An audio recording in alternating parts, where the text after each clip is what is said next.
Hello, everyone. Thank you so much for watching. And I just wanted to say, I hope you're having a good morning, night, evening, whatever you have going on. I hope you're having a good one. So I'm gonna go ahead and jump right into it. So as you can tell by this title, today's video is going to be about my role play experiences in Second Life. I'm not gonna drop any names. I'm not going to talk about any specific sim that I was on. I mean, name wise, I'm just not here for that. This is not the kind of video, but I've been role playing on and off for about 10 years now, both in Second Life and in other places. I've role played in IMVU. I've role played through messengers. I've role played through some other online places with messenger type systems. I started role playing in IMVU. I was really young and I didn't really know what it was at first. I just found these rooms, thought they looked interesting, and luckily I did not get kicked out. And I just want to say the roleplay experience on IMVU is way different than it is on Second Life. Now, these days, IMVU doesn't really have roleplay like it used to. IMVU got rid of the roleplay forums and it kind of just killed the whole roleplay scene, I think. But I've not really been over there seriously in a while. But I'll always have love for it. I was very, very into IMVU before I was into Second Life. It's very easy to make friends over there. Very nice environment, but it's not without its problems, just like everywhere. And so yeah, I found this roleplay room on IMVU, and I went in, and then luckily they let me watch for a while, and then I started getting into the role play. But I was very like noob level, obviously. I didn't really know what I was doing, and then eventually I just kept role playing with them, and I got better. And then they were really good role players, and I would see them do these amazing scenes and these amazing posts, and I was like, I want to do that. I want to be like them. And even now, I consider myself to be okay, but I could, easily para roleplay if I wanted to, which is basically like paragraph roleplay. But I personally feel like a lot of the really, really long posts are pointless because they have a lot of pointless things in those posts. And that's just my own personal opinion. Please do not curse me out for it. But I do not want to hear about how you're like breathing while you're walking across the floor. I'm sorry, just some of the descriptions are very unnecessary in my opinion, but that's me. And so yeah, that was that particular role play. I don't even remember what it was called, but I remember it was something. I remember it was about like a school setting, almost like a college, I think. And then it was like a mutant fantasy type thing, sort of like X-Men, but not X-Men exactly. I just remember there was all of these different characters, and we all had different kinds of powers, and then we would have these like duels and classes, and that was like my first serious role play. I spent so many hours in that room just role playing, and it was so much fun. It wasn't super serious. There wasn't all of this drama. We just had fun. And then let's see, after that, I don't think I got into any other role plays for a while because I had a lot of personal things going on in real life that was really hard. And then so after that, I got more into the casual side of IMVU. And then I got really into one-on-one role plays for a while. And that also was on IMVU. So yeah, I did one-on-one role plays for a long while after I found that first one. And then I discovered Second Life. But it took me a good year, to be honest. I still was mostly in IMVU, but it took me a good year before I really understood Second Life. It was so foreign to me. It was harder to really learn, and they didn't have any how-to videos at the time. Like YouTube wasn't really, there wasn't a Second Life presence on YouTube at that time. And So I just kind of had to figure it all out on my own. And, the places I wanted to be in, they were not adopting noobs. Like, I didn't have anyone else to kind of show me what to do. I had to figure it out on my own. And I could not afford mesh for the longest. But, I made it do what it do with what I had. And then so finally, once I started to actually get the hang of it, I did not have a mesh avatar, like I said. And I started role playing. It was sort of mostly one on one for a little bit. And then I started finding communities. I was a part of, I'm going to mention this one mostly because it's not actually around anymore. It was around for a long time though.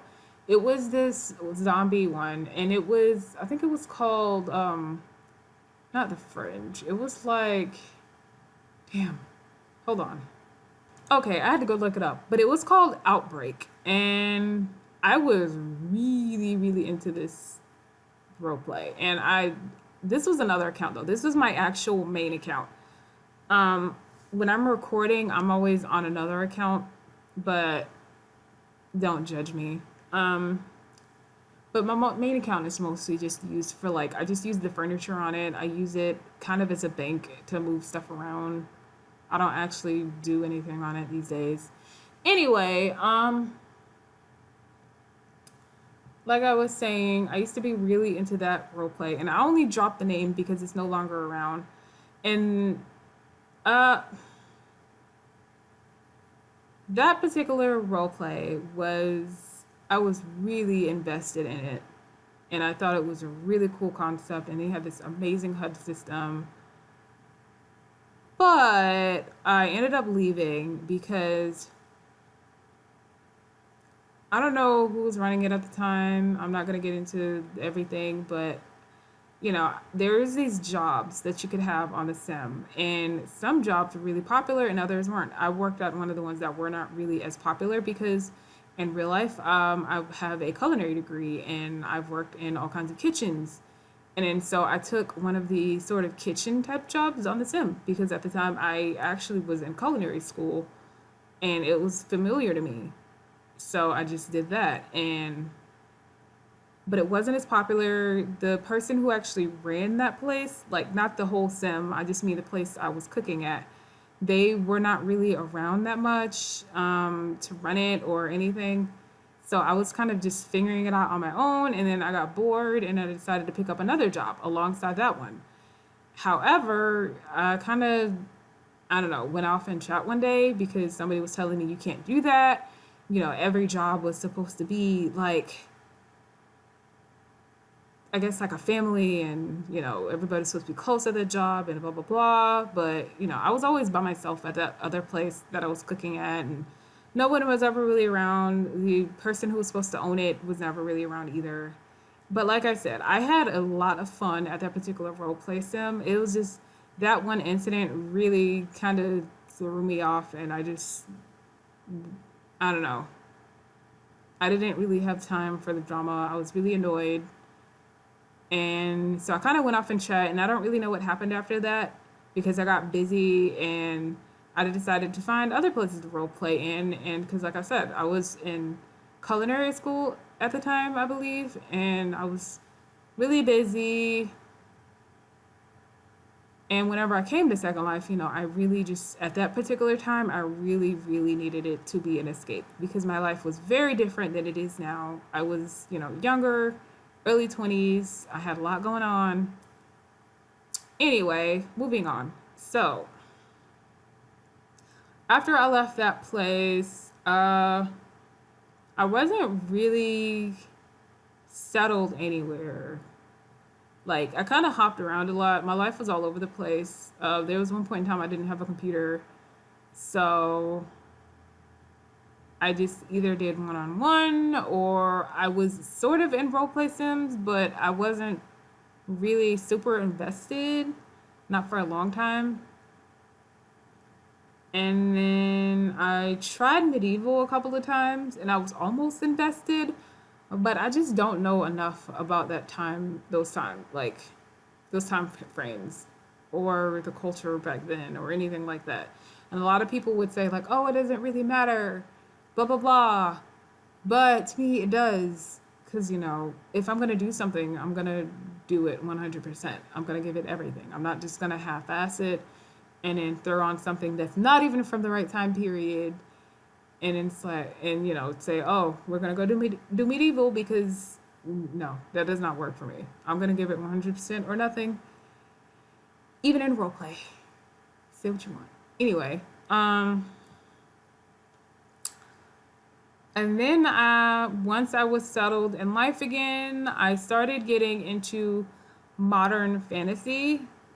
And I've mostly done, I'm sorry, I keep saying and it's probably really annoying. Anyway, I got into modern fantasy, and most of my characters were always werewolves. I've never done a vampire character before. I don't know why. I haven't.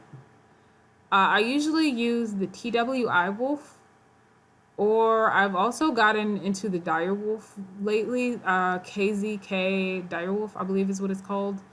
And that's kind of become my favorite. I still have love for the TWI. I usually will keep one and keep a dire wolf, but dire wolf is perfect for both forms. It's good for the wolf, like the regular four-legged wolf form, and it's also good for the war form, which is usually a sort of like an in-between state. But that's that's another video. Anyway, so yeah, and I got really, really, really into that sort of role play, and I did that for a very long time, for years actually. I had different characters that were werewolves. I got tired of having avatars that were just upset all the time. Usually avatar characters are very short-tempered. They're quick to get angry, stuff like that. Usually also there's diet restrictions, and okay, maybe not diet restrictions, but they usually have a very particular type of appetite.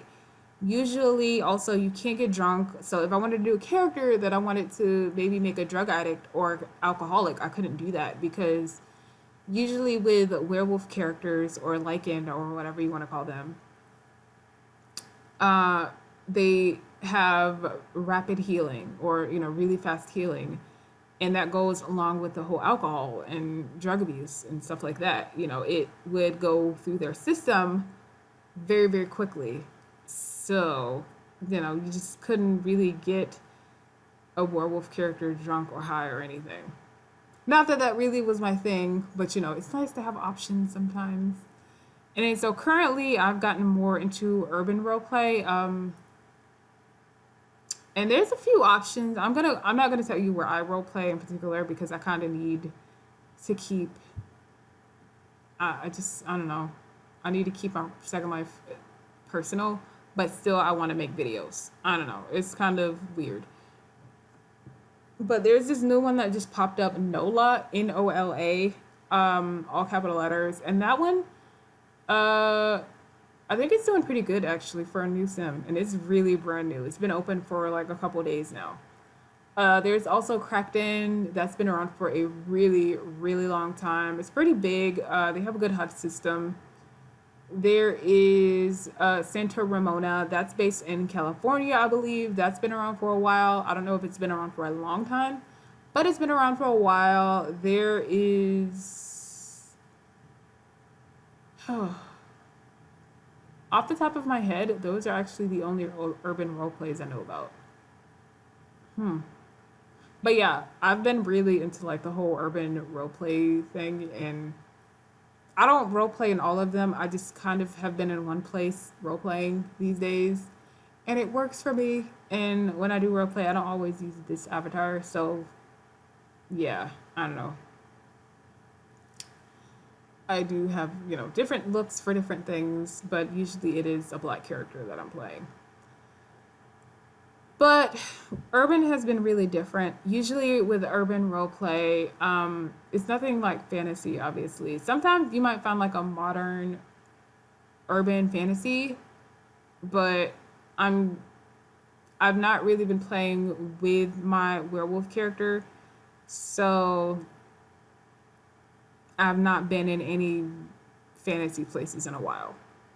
last fantasy place I got into is not open anymore, but I got really, really invested in that place. But it was a lot of drama. The staff was always very overwhelmed babysitting, and they had a hard time saying no to the players, I think, and it kind of overwhelmed them. And then they ended up closing. Be nice to the sim owners, everyone. You know, they're not your parents. It's not their job to fix whatever problems. There's a block button for a reason. If you don't want to do something, don't do it, or don't force anyone else to do it. But it's not the sim owners or the staff's responsibility to fix every single argument you get into. Like, you know, we're all adults. Literally, we're all adults. Don't expect sim owners to babysit you, because I've seen that as a common problem at a lot of places. You know, they're not there to babysit you. They shouldn't have to hold your hand every second. And when I say hold your hand, I'm not saying like help you or, you know, you not be able to ask questions. I mean, fix whatever arguments that you're constantly getting into. Because that in particular was the big issue. And a lot of it was ridiculous. Anyway, but yeah. So that has kind of been my experiences with roleplay. I think my favorite roleplay is still that very first one I got into. Even though I was a noob, I wasn't as good as I am now. It was still my favorite roleplay experience because it was just pure fun without all the drama, and I could just roleplay without, I don't know, pressure or drama or anything. It was fun. It was just role play. But I also really enjoyed the one-on-one sessions, but it's hard to keep up with that if you two are like in different time zones. I used to role play with someone that was from Australia, and at the time I was in school, so I really needed sleep, but I was not getting enough sleep because I was up role playing with this person. Don't do that, guys. Do not do that, ladies and gents. It's not a good idea. But anyway, so yeah, that was overall my roleplay experiences. If you want more detailed videos on roleplay, I can do that. Just leave a comment and let me know what you want to see. Let me know what your roleplay experiences are, or, you know, if you're curious, ask questions in the comment. Let me know. Let me know in the comment section. I want to have a conversation. I want to talk to you. If you enjoyed this video, go ahead and give it a like. If you want to see more content by me, hit the bell notification button because it's the best way to know when I'm going to upload. If you're not subscribed, go ahead and hit that subscribe button. It is 100% free. You cannot beat free. It's free. I mean, how dope is that? Anyway, have a great day, everyone. Thank you so much for watching. Bye-bye.